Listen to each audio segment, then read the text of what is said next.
Narrativas compartilhadas, tenho o prazer de continuar ouvindo o professor Aldo Vanucchi. Estamos, então, agora no momento de 1992, quando ele entra com o protocolo do projeto da Universidade de Sorocaba, lá no MEC. Então, Brasília. Vamos lá, continuando a ouvir o professor Aldo falando a respeito desse momento. A introdução do nosso processo no Conselho Federal de Educação foi importantíssimo, porque era a casa aberta para o nosso sonho ir passo a passo se concretizando. O primeiro momento após esse protocolo obrigatório teria que ser, como de fato foi, a escolha de um conselheiro que relatasse oficialmente o nosso projeto lá dentro do Conselho Federal de Educação. E nós tivemos, eu digo, a ação clara da própria providência divina, que foi escolhida para a nossa relatora, a conselheira Maria Margarida. Uma pessoa que aliava duas características muito claras e muito ricas. Firmeza nas suas afirmações e ternura nos seus contactos. Sem dúvida. E eu conheci também. Uma pessoa fina, Sim. uma personalidade realmente de respeito. Ela assumiu o nosso compromisso. Não assumiu apenas os nossos papéis, assumiu o nosso compromisso.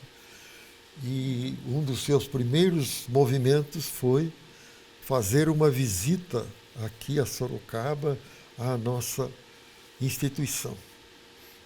De novo, quem nos ajudou na recepção a ela foi o Mauro, Sim. Padre Mauro Valim, vice-diretor da Fundação Dom Aguirre na época. Sim. Ela esteve conosco um dia todo, visitou lá o Trujillo, nós éramos só o Trujillo. Sim. Só, como se fosse pouco.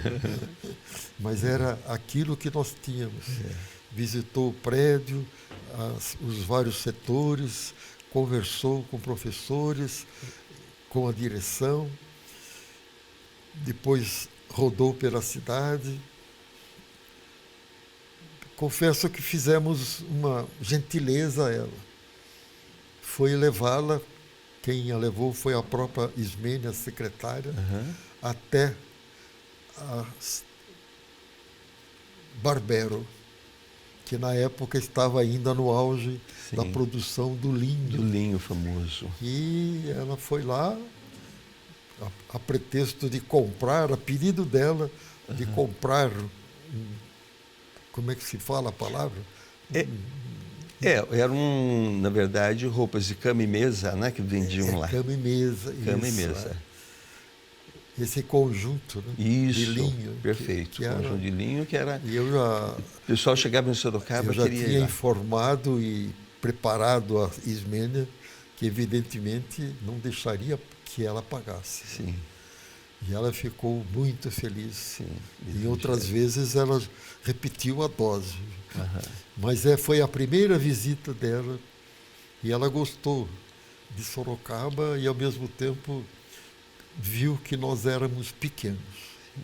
Éramos pequenos e ela, nos próprios relatórios e contatos meus com ela em Brasília, ela sempre dizia isso. Eu percebo que vocês são pequenos, mas muito sérios. Sim. Isso ela insistia sempre. Muito transparentes. Eu percebo uma diferença entre vocês, e às vezes ela falava até de outras instituições que estavam no mesmo páreo, né? E que chegaram antes. Sei. Que eram maiores, né? Sim. Em todos os aspectos, tamanho físico, estrutural, potencial financeiro, número de alunos, número de cursos. Mas ela realmente nos assumiu. ela praticamente nos acarinhou, né? Sim. Mas sempre com muitas exigências. Ela veio 17 vezes a Sorocaba. 17 vezes. Ela e, às vezes, também toda a comissão que a acompanhava. Sim. Foram reuniões importantíssimas, porque essa comissão, liderada por ela, vinda de Brasília, e a comissão interna de interlocução, 5 ou 6 membros da casa, eu no meio, para nos reunirmos mensalmente em Sorocaba, no Trujillo, para analisar passo a passo. Quem eram os membros da comissão nesse momento? Me lembro, por exemplo, da professora Ana Maria Gurgel, fazia parte. Certo. Trabalhou bastante, sempre muito entusiasmada, muito cooperativa, sim, muito presente, desde aquele tempo, aliás, até hoje. Até hoje, graças a Deus. Essas reuniões foram muito importantes, Sim. porque cada reunião era um setor que presente e futuro. Sim. Um setor magrinho de hoje e forte e vigoroso, de vigor exigido para amanhã. Uhum. O setor, por exemplo, da estrutura física, o setor do corpo docente, o setor do grau de avaliação dos cursos, né? A biblioteca, que aliás já era significativa, muito boa. Sim.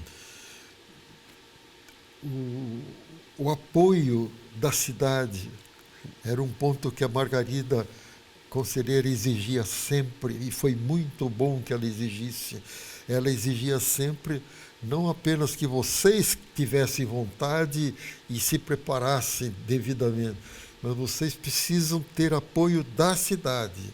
E quando ela falava apoio da cidade, é das lideranças culturais e, sobretudo, empresariais. Sim. Por que ela insistia na insistência dos empresários? Porque ela via Sorocaba era operária, né? Uhum. Sorocaba vivia das indústrias da época, Sim. que estavam, inclusive, em épocas de crise, né? Sim. A tecelagem estava cada vez mais superada, Sim. né? E era o forte da cidade. Uhum. Mas, felizmente, muitos empresários responderam. Sim.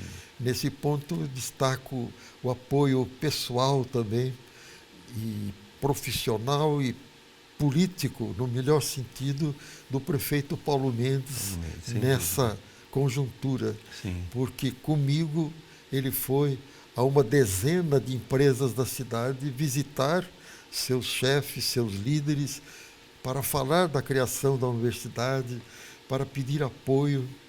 Algumas deram apoio até financeiro imediato, né?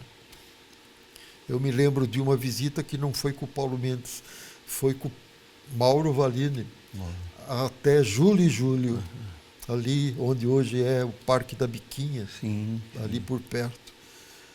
E nós recebemos 5.000 cruzeiros. Sim. Era um dinheiro significativo Com na certeza. época, né? Pagaria uma viagem de ida e volta a Brasília. Sim. Essas viagens a Brasília eram outros problemas, o pagamento. Uma outra vez a prefeitura arcou, outras vezes o empresário, outro empresário que nos apoiou de pronto, em todos os momentos, Laelso Rodrigues.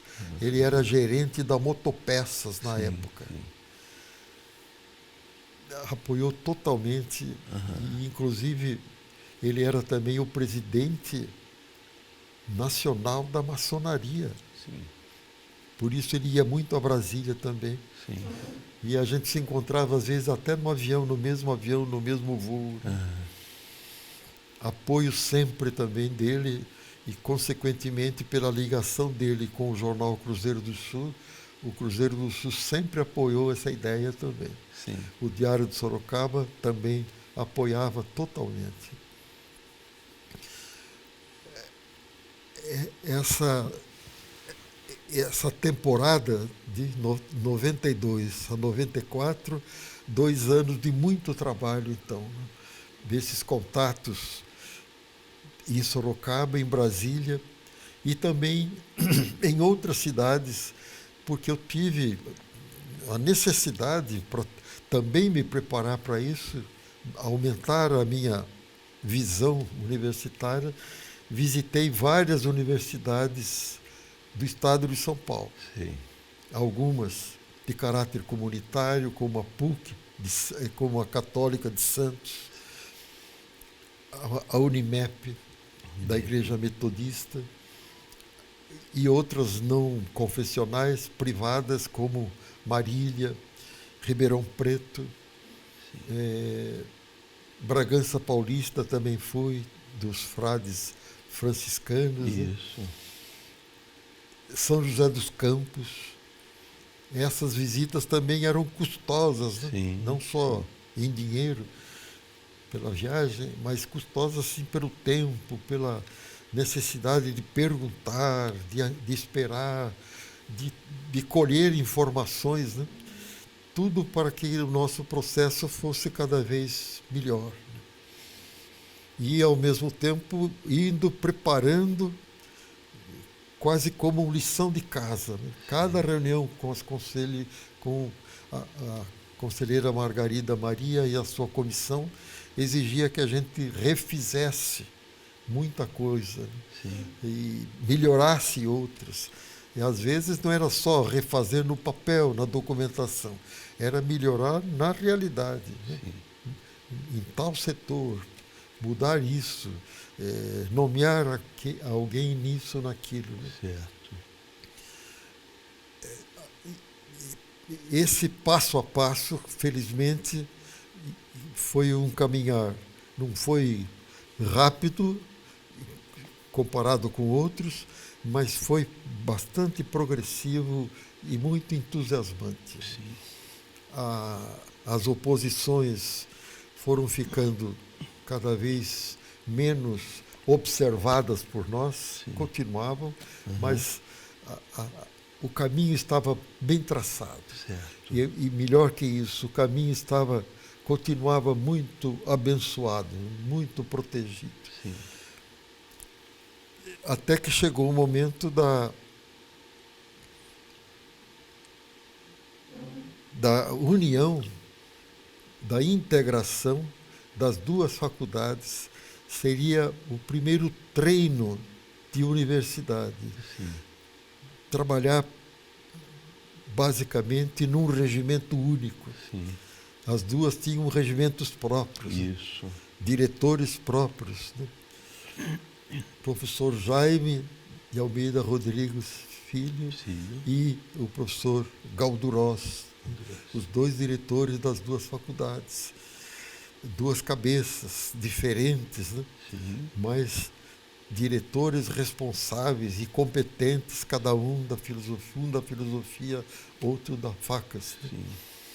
Chegou o momento de fazer um regimento unificado. Que luta, meu Deus, que luta.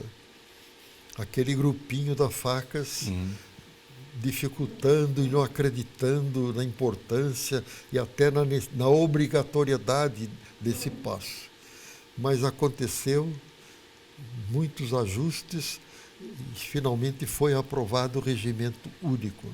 Com esse regimento único, criou-se a figura do diretor comum, evidentemente, que o Conselho Superior da Fundação me nomeou para isso. E aí apareceu a figura das Faculdades Integradas Dom Aguirre. A sigla era FIDA, Faculdades Integradas Dom Aguirre. Já era como se a gente visse de longe o retrato da Uniso aparecendo. Com certeza. Né? Porque duas faculdades de repente se unem, se integram e sabem que vão durar pouquíssimo. Como uma imagem que vai se desvanecendo até se transformar numa universidade. Que maravilha. Que lindo. Hoje a gente fala, que maravilha, mas na época Quanta luta. A gente entrava na sala dos professores, por exemplo, e eles falavam assim, não, nós não temos que deixar acontecer porque vai diminuir o salário também. O medo do salário, Medo do salário. menor, né? Porque tinha, né, que fazer a adequação. E aí o salário ia diminuir mesmo por causa do plano de carreira. E não havia aceitação, né? Era como se a gente estivesse apresentando um terno grande para um menininho, né? Exatamente. A gente vai desaparecer aí dentro, vai sumir, vai ser despejado. E não aconteceu nada disso. Não. Não saiu alguém nessa mudança? Saiu, acabou saindo. Sim. Mas gente que relutou para se encaixar no novo modelo, né? Sim. Gente que não aceitou a novidade. Certo.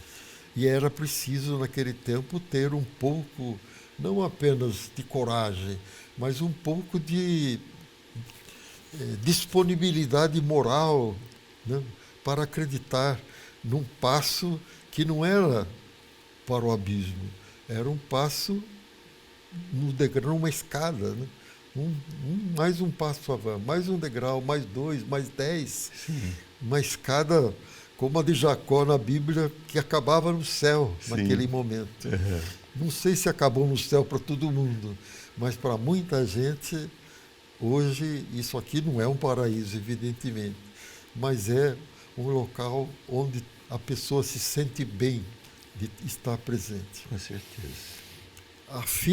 As FIDA, então, aconteceram quando?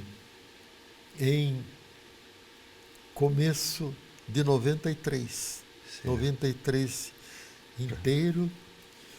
E eu me lembro a primeira vez que eu fui já com poder de diretor-geral, né, até a secretaria da ex-Facas. Sim.